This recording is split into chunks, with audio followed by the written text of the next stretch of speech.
సినీ నటుడు నందమూరి బాలకృష్ణ 66వ జన్మదినం సందర్భంగా డిప్యూటీ సీఎం పవన్ కళ్యాణ్ ఆయనకు హృదయపూర్వక శుభాకాంక్షలు తెలిపారు.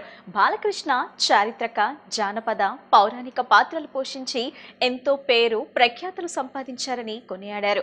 కథానాయకుడిగా మరిన్ని విజయాలు సాధించాలని, ప్రజా జీవితంలో హిందూపురం ప్రాంతానికి ఎంతో సేవ చేయాలని ఆకాంక్షించారు. ఆయనకు సంపూర్ణ ఆయురారోగ్యం, సంతోషాలు అందించాలని భగవంతుణ్ణి కోరుకుంటున్నానని ఎక్స్ వేదికగా తెలియజేశారు. తమిళ సినీ దిగ్గజ దర్శకుడు, నటుడు భారతీరాజా కన్నుమూశారు. అనారోగ్యంతో చికిత్స పొందుతున్న ఆయన 84 ఏళ్ల వయసులో తుదిశ్వాస విడిచారు. గ్రామీణ నేపథ్య కథలకు సహజత్వాన్ని జోడించి తమిళ సినిమాకు కొత్త దిశ చూపిన దర్శకుడిగా భారతీరాజా ప్రత్యేక గుర్తింపు పొందారు. 1941 జూలై 17న జన్మించిన భారతీరాజా దశాబ్దాల పాటు దక్షిణాది సినీ పరిశ్రమలో తనదైన ముద్ర వేశారు. 16 ఏళ్ల వయసు, సీతాకోక చిలుక, ఆరాధన వంటి చిత్రాలతో తెలుగు ప్రేక్షకులకు చేరువయ్యారు. ఆయన తెరకెక్కించిన పలు చిత్రాలు జాతీయ స్థాయిలో గుర్తింపు తెచ్చుకున్నాయి. భారతీరాజా మరణంతో చిత్రసీమలో విషాద ఛాయలు అలుముకున్నాయి. దిగ్గజ దర్శకుడు, నటుడు భారతీరాజా మృతిపై వైసీపీ అధినేత జగన్మోహన్ రెడ్డి తీవ్ర దిగ్భ్రాంతి వ్యక్తం చేశారు. భారతీయ సినీ చరిత్రలో గ్రామీణ జీవన విధానం, మానవ సంబంధాలను అత్యంత సహజంగా వెండితెరపై ఆవిష్కరించి ప్రత్యేక గుర్తింపు పొందిన దర్శకుడు భారతీరాజాని కొనియాడారు. దర్శకుడుగానే కాకుండా నటుడుగా కూడా తనదైన ముద్ర వేసి అనేక తరాల సినీ అభిమానులను ప్రభావితం చేశారని పేర్కొన్నారు. భారతీరాజా మరణం దక్షిణ భారత సినీ పరిశ్రమకు, కళారంగానికి తీరని లోటని వ్యాఖ్యానించిన జగన్ ఆయన కుటుంబ సభ్యులు, అభిమానులు, సినీ పరిశ్రమకు ప్రగాఢ సానుభూతి తెలియజేశారు. భారతీరాజా ఆత్మకు శాంతి చేకూరాలన్నారు. రాష్ట్రంలో జగన్ పాలన కేవలం సంక్షేమ ముసుగులో దోపిడీకి పాల్పడే విధంగా సాగిందని, కానీ ప్రస్తుత ముఖ్యమంత్రి చంద్రబాబు నాయుడు సంక్షేమం, అభివృద్ధిని రెండు కళ్లుగా భావించి సమర్థవంతమైన పాలన అందిస్తున్నారని ఎమ్మెల్యే గద్దె రామ్మోహన్ కొనియాడారు. వైఎస్ఆర్సీపీ నాయకులు చేస్తున్న తప్పుడు ప్రచారాలను ప్రజలు నమ్మవద్దని, ఆ పార్టీ నేతలు చేసే ఆరోపణలను ప్రజలు గమనించాలని ఆయన హితవు పలికారు. నెంబర్ 4. విజయవాడ తూర్పు నియోజకవర్గం ఎమ్మెల్యే గద్దె రామ్మోహన్ రావు తన నియోజకవర్గంలోని 10వ డివిజన్ కేపీ నగర్లో పర్యటించారు. ఈ పర్యటనలో ఆయనతో పాటు స్థానిక కార్పొరేటర్ దేవినేని అపర్ణ, సంబంధిత అధికారులు మరియు కాలనీ వాసులు పాల్గొన్నారు. కాలనీలోని ప్రధాన సమస్యలను క్షేత్రస్థాయిలో పరిశీలించిన ఎమ్మెల్యే ముఖ్యంగా రోడ్ల పరిస్థితి మరియు వీధి దీపాల నిర్వహణపై అధికారులతో చర్చించారు. అనంతరం ఆయన మాట్లాడుతూ, కేపీ కాలనీ విజయవాడలోనే ఎంతో అందమైన కాలనీ అని, దీనిని మరింత అభివృద్ధి చేసేందుకు కృషి చేస్తున్నామని తెలిపారు. హైవే నిర్మాణ సమయంలో కాలనీలోని డ్రైనేజ్ వ్యవస్థకు కొంత ఇబ్బందులు కలిగాయని, ప్రస్తుతం వాటిని పునరుద్ధరించేందుకు కృషి చేస్తున్నారని అన్నారు. అలాగే కాలనీలో గతంలో వేసిన రోడ్లను కూడా ఆధునీకరిస్తున్నామని ఆయన వివరించారు. ఈ సందర్భంగా వైఎస్ఆర్సీపీపై ఎమ్మెల్యే గద్దె రామ్మోహన్ తీవ్రస్థాయిలో విమర్శలు గుప్పించారు. వెన్నుపోటుకు కేర్ ఆఫ్ అడ్రస్ వైసీపీ అని ఆయన మండిపడ్డారు. సొంత బాబాయ్ హత్య, సొంత తల్లిని, చెల్లిని ఇంటి నుండి గెంటేయటం వంటి ఘటనలే జగన్మోహన్ రెడ్డి నైజాన్ని తెలియజేస్తున్నాయని ఆయన ఆరోపించారు.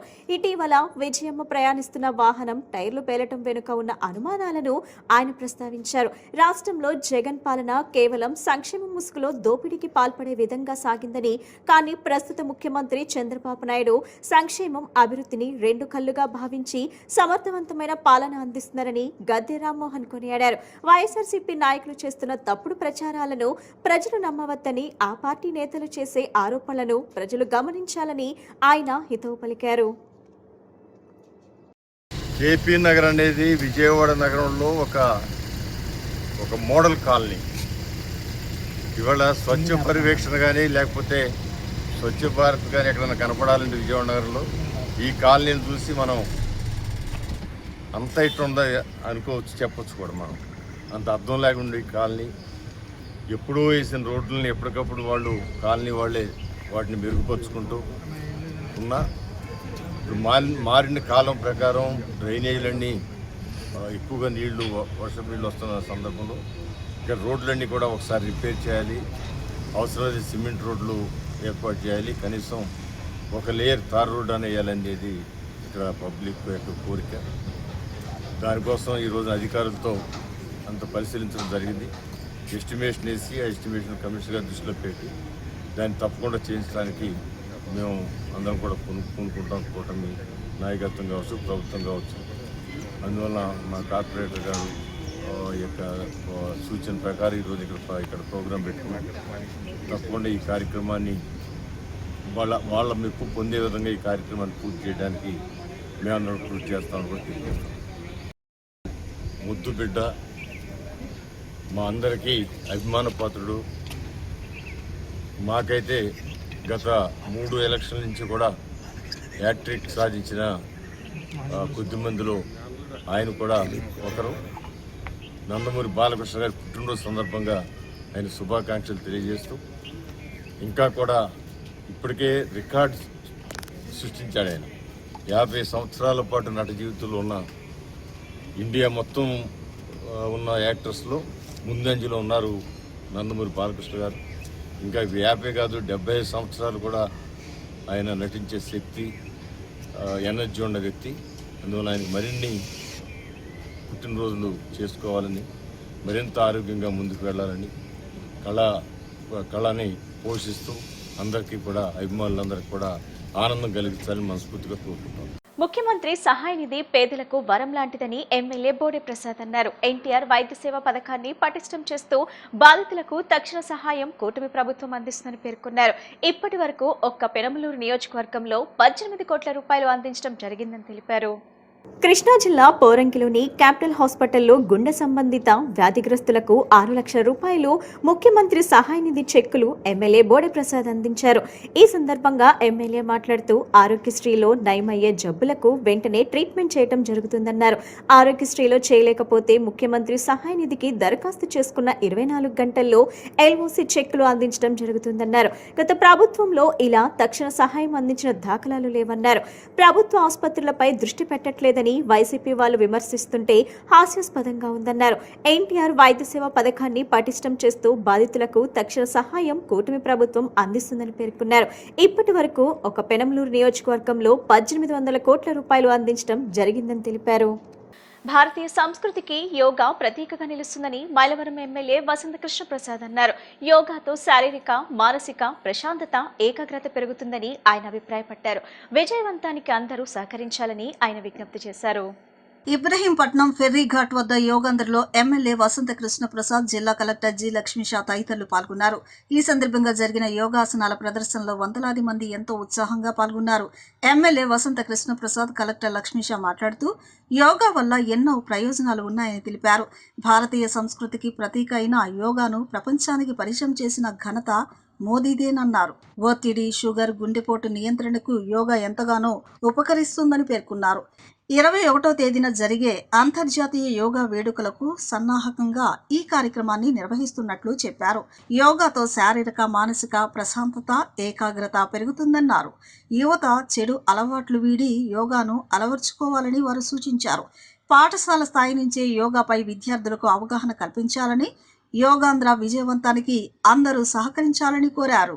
కొండపల్లి మున్సిపాలిటీలో పవిత్ర సంగమం అవుతాయి. పవిత్ర కృష్ణానది తీరాన రాష్ట్ర ప్రభుత్వం ఈరోజు రాష్ట్ర వ్యాప్తంగా ఏవైతే యోగాంధ్ర కార్యక్రమం నిర్వహిస్తూ ఉందో, ఇక్కడ ఈరోజు జిల్లా కలెక్టర్ గారు, జేసీ గారు, ప్రజాప్రతినిధులు అందరూ ఆధ్వర్యంలో పెద్ద ఎత్తున నిర్వహించడం జరిగింది. క్రమబద్ధమైన జీవితం గడపడానికి, మానసిక శరీరానికి కోఆర్డినేషన్ కోసం ఏవైతే మన యోగ పురుషులు, మునులు, మహానుభావులందరూ కొన్ని వేల సంవత్సరాలుగా ఒక క్రమబద్ధమైన జీవితం గడపడం కోసం మానవ సమాజానికి, ప్రపంచానికి అందించిన మహా గొప్ప ప్రక్రియ యోగ ప్రక్రియ. దాన్ని ప్రపంచం అంతా ఆచరిస్తూ ఉంటే మనం కొంతమేరకు నిర్లక్ష్యం చేస్తూ ఉన్నాం. ప్రజల్ని జాగృతం చేయడం కోసం రాష్ట్ర ప్రభుత్వం, ముఖ్యమంత్రి గారి కార్యక్రమాన్ని పెద్ద ఎత్తున మొదలెట్టారు. భారతదేశంలో అత్యంత శక్తివంతమైన నాయకుడు నరేంద్ర మోడీ గారు క్రమం తప్పకుండా యోగా చేస్తారు. అట్లాగే తెలుగు రాష్ట్రాల్లో అత్యంత ప్రముఖ వ్యక్తి, భారతదేశంలో ప్రముఖ వ్యక్తి చంద్రబాబు నాయుడు గారు యోగా క్రమం తప్పకుండా చేస్తారు. చెయ్యబట్టే వాళ్ళకి ఆ పనిచేసే శక్తి ఇదంతా వస్తూ ఉంది. తప్పకుండా అందరూ కూడా మన పెద్దలు, మునులు, ఋషులు ఏవైతే ఆచరించారో ఆ యోగ ప్రక్రియని, భారతీయ ప్రాచీన యోగ ప్రక్రియని కోరుకుంటూ అందరికీ యోగాంధ్ర శుభాకాంక్షలు. అందరూ మీ శరీరం, మనసు కోఆర్డినేషన్ కోసం యోగా నిరంతరం ప్రతిరోజు చేయాలని చెప్తున్నారు. ఉంటాయి. రాష్ట్రంలో మున్సిపల్ రంగాన్ని ప్రైవేటీకరణ దిశగా తీసుకెళ్తుందంటూ కూటమి ప్రభుత్వంపై మున్సిపల్ యూనియన్ గౌరవ అధ్యక్షుడు దోనేపూడి కాశీనాథ్ తీవ్ర విమర్శలు చేశారు. ప్రభుత్వం జారీ చేసిన 673, 975 జీవోలను వెంటనే రద్దు చేయాలని డిమాండ్ చేశారు. ప్రభుత్వం తక్షణమే తమ న్యాయపరమైన డిమాండ్లను పరిష్కరించకపోతే రాబోయే రోజుల్లో పెద్ద ఎత్తున నిరసన కార్యక్రమాలు చేపడతామని హెచ్చరించారు. మున్సిపల్ కార్యాలయం వద్ద municipal workers and employees union CITU ఆధ్వర్యంలో నిరసన కార్యక్రమం నిర్వహించారు. ప్రభుత్వం జారీ చేసిన 673, 975 జీవోలను వెంటనే రద్దు చేయాలని డిమాండ్ చేస్తూ కార్మికులు, ఉద్యోగులు ఆందోళన చేపట్టారు. ఈ కార్యక్రమంలో మున్సిపల్ యూనియన్ గౌరవ అధ్యక్షుడు దోనేపూడి కాశీనాథ్ పాల్గొని సంఘీభావం తెలిపారు. ఈ సందర్భంగా ఆయన మాట్లాడుతూ రాష్ట్రంలోని కూటమి ప్రభుత్వం మున్సిపల్ రంగాన్ని పూర్తిగా ప్రైవేటీకరణ చేసేందుకు ప్రయత్నిస్తుందని ఆరోపించారు. నగరపాలక సంస్థలకు చెందిన కార్యాలయాలు, ఆస్తులను పీపీపీ ప్రైవేట్ సంస్థలకు అప్పగించే ప్రయత్నాలు జరుగుతున్నాయని విమర్శించారు. 673వ జీవో ద్వారా మున్సిపల్ ఆస్తుల విక్రయానికి మార్గం సుగమం చేశారని, 975వ జీవో ద్వారా మున్సిపల్ శాఖలోని అనేక సేవలను ప్రైవేట్ సంస్థల చేతుల్లోకి అప్పగించే ప్రయత్నం జరుగుతుందని ఆరోపించారు. ప్రజా ఆస్తులను ప్రైవేట్ కాంట్రాక్టర్లకు అప్పగించే విధానాన్ని ప్రభుత్వం అవలంబిస్తుందని, ఇది ప్రజా ప్రయోజనాలకు విరుద్ధమన్నారు. విజయవాడలోని బందర్ రోడ్, ఏలూరు రోడ్ వంటి ప్రధాన రహదారులను కూడా ప్రైవేట్ కాంట్రాక్టర్లకు అప్పగించే ప్రయత్నాలు జరుగుతున్నాయని, ఇదే పరిస్థితి కొనసాగితే భవిష్యత్తులో రోడ్లపై ప్రయాణించేందుకు కూడా ప్రత్యేక రుసుములు చెల్లించాల్సిన పరిస్థితి ఏర్పడుతుందని ఆందోళన వ్యక్తం చేశారు. విశాఖపట్నంలో 86 కిలోమీటర్ల మేర రోడ్లను ప్రైవేట్ పరం చేసే చర్యలు కూడా జరుగుతున్నాయని ఆరోపించారు. కార్మికులు, ఉద్యోగుల భవిష్యత్తును దెబ్బతీసే 673, 975 జీవోలను ప్రభుత్వం వెంటనే ఉపసంహరించుకోవాలని ఆయన డిమాండ్ చేశారు. కార్మికులు చేపట్టే ఉద్యమాలకు తమ సంపూర్ణ మద్దతు ఉంటుందని, ప్రజలు కూడా ఈ పోరాటానికి అండగా నిలవాలని దోనేపూడి కాశీనాథ్ పిలుపునిచ్చారు. రాష్ట్రంలో ఉన్నటువంటి కూటమి ప్రభుత్వం మున్సిపల్ రంగాన్ని టోటల్గా ఓవరాల్గా అమ్మేస్తూ ఉంది. నగరపాలక సంస్థ కార్యాలయంతో సహా విజయవాడలో నగరపాలక సంస్థ ఆధ్వర్యంలో నడుస్తూ ఉన్నటువంటి ఎస్టేట్ సెక్షన్తో సహా కాంప్లెక్స్లన్నింటినీ కూడా, ఈ ఆస్తులన్నింటినీ కూడా పీపీపీ పేరుతో తాకట్టు పెట్టడానికి, కుదవ పెట్టడానికి రంగం సిద్ధం చేసింది. 123 మున్సిపాలిటీలు, 21 కార్పొరేషన్లు, మెట్రోపాలిటన్ అథారిటీలు, ఈ అన్నింటినీ కూడా మొత్తాన్ని ప్రైవేటైజ్ చేసి పీపీపీ అని చెప్పనేటువంటి పద్ధతిలో ఇవ్వడానికి చంద్రబాబు నాయుడు ప్రభుత్వం పూనుకుంది. 673 జీవో అని చెప్పనేటువంటిది ఆ జీవో జారీ చేసి, ఆ జీవో ఆధ్వర్యంలో ఈరోజు అమ్మకానికి పెట్టినటువంటి విషయాన్ని మనం పరిగణనలోకి తీసుకోవాల్సిన అవసరం ఉంది. దీనికి అనుబంధంగా ఎలెక్టర్గా ఈ 673 జీవోకి అనుబంధంగా 975 జీవో అని చెప్పారని ఎంఏయుడి నుండి ఒక మెమో వచ్చింది. ఆ మెమో ప్రకారం కనుక చూసినట్లయితే మున్సిపల్ రంగంలో ఉన్నటువంటి, మున్సిపాలిటీల్లో ఉన్నటువంటి, కార్పొరేషన్లో ఉన్నటువంటి విభాగాలన్నింటినీ కూడా ప్రైవేటైజ్ చేసేటువంటి దానికి, ప్రైవేటు వ్యక్తులకు అమ్మేసేటువంటి దానికి, పీపీపీ అని చెప్పనేటువంటి పేరుతో అమ్ముకునేటువంటి దానికి రంగం సిద్ధం చేసింది. ఈరోజు 975 జీవో తీసుకొచ్చి కార్మికులను రోడ్డు పాలు చేయడానికి కంకణం కట్టుకుంది. హైకోర్టు 2 నెలల్లో శాశ్వత స్వభావం కలిగిన పనులందరినీ పర్మనెంట్ చేయమని చెప్తే చంద్రబాబు నాయుడు గారు దాని భిన్నంగా ఇవాళ కాంట్రాక్ట్ పద్ధతిని తీసుకొచ్చాడు. ఇవాళ ఏకుల డిపోనే కాదు, దాదాపు 14 విభాగాలని ప్రైవేట్ పరం చేస్తున్నాడు. ఏకుల డిపో డ్రైవర్లు, క్లీనర్లు, మెకానిక్లు, park section, water and drainage, street lighting, town planning, పారిశుద్ధ్య కార్మికులు వీళ్ళందరినీ ప్రైవేట్ పరం చేయడానికి 975 జీవో తీసుకొచ్చాడు. ఏదేమైనా మున్సిపల్ కార్మికులు రాష్ట్ర వ్యాప్తంగా కార్మికులందరూ కథం తొక్కుతున్నారు. వాళ్ళు కానీ ఈ జీవో కానీ రద్దు చేయకపోతే రాబోయే కాలంలో రాష్ట్ర సిఐటి పిలిపించిన ఆ పిలుపులు మేము భాగస్వామ్యం అవుతాం. ఇప్పటికే ఆల్రెడీ వినతి పత్రాలు, మెమోరాండాలు ఎమ్మెల్యేలకు ఇవ్వాలని, అట్లాగే 11వ తారీఖు నుంచి 15వ తారీఖు దాకా సంతకాల స్వీకరణ, 22వ తారీఖు ధర్నా చౌక్ నుంచి మున్సిపల్ శాఖ మంత్రి ఇంటికి పాదయాత్రకి వెళ్ళి ఆ సంతకాలు పెట్టిన కాగితాలు ఇవ్వాలని చెప్పి రాష్ట్ర కమిటీ పిలిపించింది. ఈ పిలుపులన్నీ మేము అమలు చేస్తాం. ఏదేమైనా చంద్రబాబు నాయుడు గారు ఇవ్వాలే కాదు, దాదాపు 2014లో కూడా 279 జీవో తీసుకొచ్చాడు. దాన్ని ఆ రోజు తిప్పుకోవడం జరిగింది. చంద్రబాబు నాయుడు 4 సార్లు సీఎం అయినా కార్మికులకి ఏం ఒరిగింది లేదు. సమాజంలో ఉన్న సమస్యలను కథాంశాలుగా తీసుకుని యువతకు మంచి సందేశాలు అందించే విధంగా రూపొందిస్తున్న మన సమస్య క్రియేషన్స్ షార్ట్ ఫిలిమ్స్ అభినందనీయమని తెలుగుదేశం పార్టీ యువ నాయకులు బోండా రవితేజ పేర్కొన్నారు. 57వ డివిజన్ న్యూ రాజరాజేశ్వరిపేటలో నిర్వహించిన కార్యక్రమంలో బోండా రవితేజ ముఖ్య అతిథిగా పాల్గొన్నారు. ఈ సందర్భంగా మన సమస్య క్రియేషన్స్ డైరెక్టర్లు అర్జున్, హరి ఆధ్వర్యంలో ఆర్ఆర్పేటలోని అరుణ హోమ్స్ వృద్ధాశ్రమంలో 35 నిత్యావసర వస్తువుల కిట్లను పంపిణీ చేయడంతో పాటు అన్నదాన కార్యక్రమాన్ని నిర్వహించారు. వృద్ధాశ్రమంలోని పెద్దలను ఆప్యాయంగా పలకరించి వారి యోగక్షేమాలను తెలుసుకున్న బోండా రవితేజ వృద్ధుల పట్ల ప్రేమ, గౌరవం మరియు సేవాభావాన్ని చాటే ఇటువంటి కార్యక్రమాలు సమాజానికి ఆదర్శంగా నిలుస్తాయని అన్నారు. సేవా కార్యక్రమాలను సామాజిక బాధ్యతగా భావించి ముందుకు వస్తున్న యువతను ఆయన అభినందించారు. అనంతరం మన సమస్య క్రియేషన్స్ రూపొందించిన సామాజిక అవగాహన షార్ట్ ఫిలిమ్స్ లో అద్భుతమైన నటన కనబరిచిన ప్రజ్ఞ, ఆలియా, దివ్య, విజయ్ భరద్వాజ్లకు బెస్ట్ యాక్టర్ అవార్డులను బోండా రవితేజ చేతుల మీదుగా ప్రదానం చేశారు.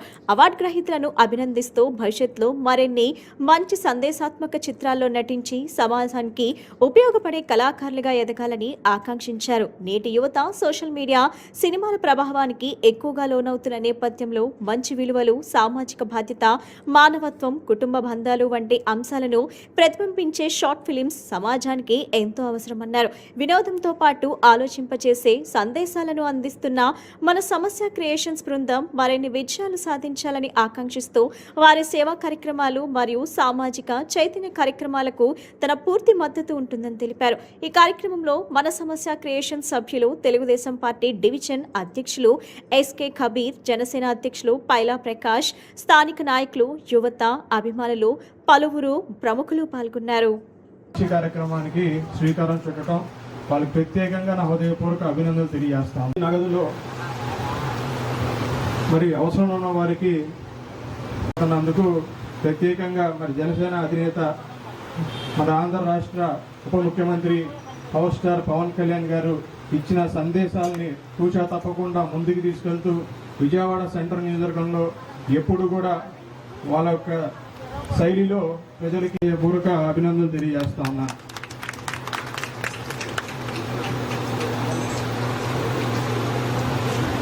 మరి ప్రధానంగా వీళ్ళ యొక్క సమాజానికి ఒక మంచి మెసేజ్ ఇచ్చే ఓరియంటెడ్ వీడియోస్ని షార్ట్ క్లిప్స్లో అవేర్నెస్ వీడియోస్ అన్నిటినీ కూడా మరి ముందుకు తీసుకెళ్తున్న హరి గారికి కానీ మన విజయ్ గారికి కానీ నా హృదయపూర్వక మళ్ళీ అభినందనలు తెలియజేస్తా ఉన్నాను. మరి యువత ముఖ్యంగా మనం చూసుకుంటే కొన్ని మానసిక ద్రవ్యాలకి, డ్రగ్స్కి కూడా లోనయ్యి వాళ్ళ ఇంట్లో అమ్మా నాన్న కానీ వాళ్ళందరూ కూడా ఇబ్బందులు పడే పరిస్థితులు ఉన్నాయి. మరి ఏదైతే మన విజయవాడ విఎంసీ కమిషనర్ గారు ఉన్నారో అనేక విధాలుగా అవేర్నెస్ ప్రోగ్రామ్ని డ్రైవర్లు పెడుతున్నప్పటికీ మరి వీళ్ళు సొసైటీకి, సమాజానికి వీళ్ళ రూపంలో కూడా మంచి మెసేజ్లు ఇస్తూ మరి అదేవిధంగా క్రికెట్ బెట్టింగ్లు, మరి కుటుంబం రోడ్డు మీదకి రావడానికి ముఖ్యమైన కారణాలు మద్యం తాగటం కానివ్వండి, ఈ మానక ద్రవ్యాలు వాడటం అయితే కానివ్వండి, అదేవిధంగా ఈ క్రికెట్ బెట్టింగ్లు. మరి ఇలాంటివన్నింటినీ కూడా తప్పకుండా యువత దూరంగా ఉండి ఏదైతే ఇప్పుడు మన నారా లోకేష్ గారు అయితే కానివ్వండి, మన పవన్ కళ్యాణ్ గారు అయితే కానివ్వండి, అలాంటి ఒక నాయకుల్ని ఉదాహరణగా ఆదర్శంగా తీసుకొని రేపొద్దున్న రానున్న రోజుల్లో అడుగులు ముందుకేసి సమాజానికి వాళ్ళ వంతుగా ఉపయోగపడే విధంగా వాళ్ళు ముందుకు నడవాలని చెప్పి మనందరం కూడా కోరుకుందాం. తప్పకుండా కూడా రానున్న రోజుల్లో ఇలాంటి కార్యక్రమాలు మరెన్నో చేయాలని చెప్పి వీళ్ళకి ఎప్పుడూ కూడా మా బ్లెస్సింగ్స్ ఉంటాయని చెప్పి వీళ్ళ వెన్నంటే మేము ఎప్పుడు ఉంటామని కూడా ఈ సందర్భంగా తెలియజేస్తా ఉన్నాం. ఆరో ట్రాఫిక్ పోలీసులు ఆటో డ్రైవర్లతో ప్రతిజ్ఞ చేయించారు. Traffic CI Prabhakar, SI Krishna ఆధ్వర్యంలో ఆటో డ్రైవర్లతో బాధ్యతాయుతంగా వ్యవహరిస్తామని, ట్రాఫిక్ నియమాలను పాటిస్తామంటూ వారితో ప్రతిజ్ఞ చేయించారు. నగరంలో ట్రాఫిక్ సమస్యల పట్ల ఆటో డ్రైవర్లకు పోలీసులు అవగాహన కార్యక్రమాలు నిర్వహిస్తున్నారు. ఇందులో భాగంగా ఆరో ట్రాఫిక్ పోలీస్ స్టేషన్ పరిధిలోని బుడమేరు వంతెన వద్ద ట్రాఫిక్ పోలీసులు ఆటో డ్రైవర్లతో ప్రతిజ్ఞ చేయించారు. ట్రాఫిక్ సీఐ ప్రభాకర్ ఆధ్వర్యంలో ఎస్ఐ కృష్ణ వారితో ప్రతిజ్ఞ చేయించారు. అతివేగంగా వాహనం నడపబోమని, మద్యం సేవించి లేదా మత్తు పదార్థాల ప్రభావంలో ఆటో నడపమని, వాహనం నడుపుతూ మొబైల్ ఫోన్ ఉపయోగించమని వారితో ప్రమాణం చేయించారు. ప్రయాణికులతో మర్యాదపూర్వకంగా వ్యవహరిస్తామని, ఆటోలో అనుమతించిన పరిమితికి మించి ప్రయాణికులను ఎక్కించమని, ట్రాఫిక్ సంకేతాలు, పోలీసుల సూచనలను గౌరవించి పాటిస్తామని, పాదచారులు, వృద్ధులు, చిన్నారులు మరియు అత్యవసర వాహనాలకు ప్రాధాన్యత ఇస్తామని వారితో చెప్పించారు. నా భద్రత, ప్రయాణికుల భద్రత, సమాజ భద్రత అనే లక్ష్యంతో ఈ ప్రతిజ్ఞను హృదయపూర్వకంగా స్వీకరిస్తున్నామంటూ వారితో ప్రమాణం చేయించారు. ఆటో డ్రైవర్గా రహదారి భద్రత నియమాలను ఎల్లప్పుడూ పాటిస్తాను. అతివేగంగా వాహనం నడపను, మద్యం సేవించి లేదా మత్తు పదార్థాలు ప్రభావంలో ఆటోలో నడపను. వాహనము నడుపుతూ మొబైల్ ఫోను ఉపయోగించను. ప్రయాణికులతో మర్యాదపూర్వకంగా వ్యవహరిస్తాను. ఆటోలో పరిమితి మించి చూడండి ఎక్కించను. ట్రాఫిక్ సాంకేతికను, పోలీసుల సూచనలను గౌరవించి పాటిస్తాను. పాదచారులు, వృద్ధులు, చిన్నారులు మరియు అత్యంత వాహనములను ఇస్తాను. నా ఆటోను, వాహనాలను ఎల్లప్పుడూ మంచి స్థితిలో ఉంచి అవసరమైన పత్రాలను వెంట ఉంచుకుంటాను. ప్రమాదాలలో గాయపడిన వారికి సాధ్యమైనంత వరకు సహాయం చేసి అత్యవసర సేవలను సమాచారాలను అందిస్తాను. నా భద్రత ప్రయాణికులకు, నా భద్రత సమాజ సేవకు అనే లక్ష్యంతో నేను ఈ ప్రతిజ్ఞ హృదయపూర్వకంగా స్వీకరిస్తాను. ఈ మెసేజ్ అందరికీ చెప్పాలండి. ఓకేనండి. అంటే పాటించడం అంటే ప్రమాణం చేసామంటే అది పాటించేటట్టుగా ఉండేటట్టు ప్రమాణం చేస్తాం. అర్థం చేసుకోండి. ఇదే కాదు, రాజకీయ, సినీ రంగాలతో పాటు సామాజిక సేవా కార్యక్రమాల్లో బాలకృష్ణ తనదైన ముద్ర వేశారని టీడీపీ యువనేత గద్దె క్రాంతికుమార్ అన్నారు. ప్రపంచవ్యాప్తంగా తెలుగువారి గుండెల్లో బాలకృష్ణ ఒక బ్రాండ్గా నిలిచారని ఎక్కడ చూసినా జై బాలయ్య అనే నినాదాలే వినిపిస్తున్నాయని పేర్కొన్నారు. బసవతారకం క్యాన్సర్ ఆసుపత్రి ద్వారా వేలాది మందికి వైద్యం అందించడం, హిందూపురం నుంచి వరుసగా 3 సార్లు ఎమ్మెల్యేగా గెలుపొందడం, యువ నటులకు ధీటుగా సినిమాల్లో నటిస్తూ దూసుకుపోవటం ఆయన ప్రత్యేకత అని కొనియాడారు. విజయవాడ తూర్పు నియోజకవర్గం 15వ డివిజన్లోని రామలింగేశ్వర్ నగర్లో హిందూపురం ఎమ్మెల్యే బాలకృష్ణ 66వ పుట్టినరోజు వేడుకలు ఘనంగా జరిగాయి. ఈ కార్యక్రమానికి ముఖ్య అతిథిగా టీడీపీ యువనేత గద్దె క్రాంతి హాజరై కేక్ కట్ చేసి అందరికీ పంచిపెట్టారు. ఈ సందర్భంగా క్రాంతి మాట్లాడుతూ రాజకీయ, సినీ రంగాలతో పాటు సామాజిక సేవా కార్యక్రమాల్లో బాలకృష్ణ తనదైన ముద్ర వేశారని అన్నారు. ప్రపంచవ్యాప్తంగా తెలుగువారి గుండెల్లో బాలకృష్ణ ఒక బ్రాండ్గా నిలిచారని ఎక్కడ చూసినా జై బాలయ్య అనే నినాదాలే వినిపిస్తున్నాయని పేర్కొన్నారు. బసవతారకం క్యాన్సర్ ఆసుపత్రి ద్వారా వేలాది మందికి వైద్యం అందించడం, హిందూపురం నుంచి వరుసగా 3 సార్లు ఎమ్మెల్యేగా గెలుపొందడం, యువ నటులకు ధీటుగా సినిమాల్లో నటిస్తూ దూసుకుపోవటం ఆయన ప్రత్యేకత అని కొనియాడారు. తెలుగువారి ఆత్మగౌరవాన్ని పెంచేలా ఆయన మరిన్ని పుట్టినరోజులు జరుపుకోవాలని ఆకాంక్షించారు. ఈ కార్యక్రమంలో పాల్గొన్న డివిజన్ నాయకులు, అమ్ములు, ఉపాధ్యక్షులు కంటిపూడి శేషబాబు మాట్లాడుతూ గద్దె క్రాంతి సమక్షంలో వేడుకలు జరుపుకోవటం సంతోషంగా ఉందన్నారు. బాలయ్య చేస్తున్న సేవలు, నటనలో ఆయన చూపిస్తున్న ఉత్సాహం అందరికీ స్ఫూర్తిదాయకమని చెప్పారు. అనంతరం వాహనదారులకు బాటసారులుగా మజ్జిగ పంపిణీ చేశారు. నందమూరి బాలకృష్ణ గారి 66వ పుట్టినరోజు వేడుకలాగా జరుపుకోవడం జరుగుతూ ఉంది.